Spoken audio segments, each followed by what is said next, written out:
Assalamualaikum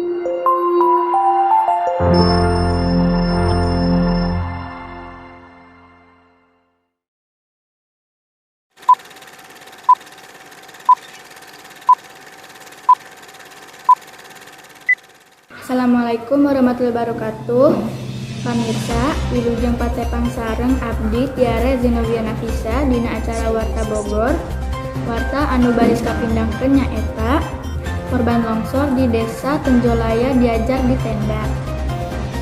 Pamirsa, puluhan murid sekolah di Perkebunan Dewata, Desa Tenjolaya, Kacamatan Pasir Jambu, Kabupaten Bandung nu dina tanggal 8 Maret 2022 kena kaurung.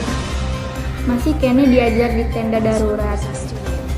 Maranehna teu bisa balik deui ka sakola asal kusebab sieun longsor deui.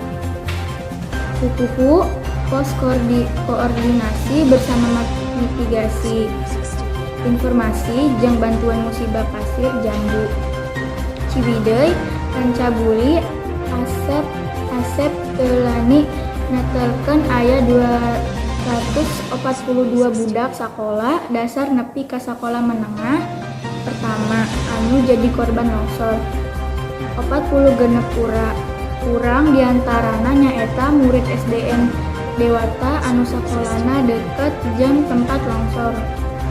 Maranehna ayeuna diajar di tenda darurat.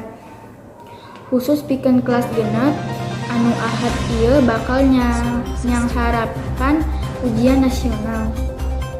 Disaprak 2 minggu ka tukang. Maranehna cicing jeung diajar di imah kepala sekolah SDN Cisondari.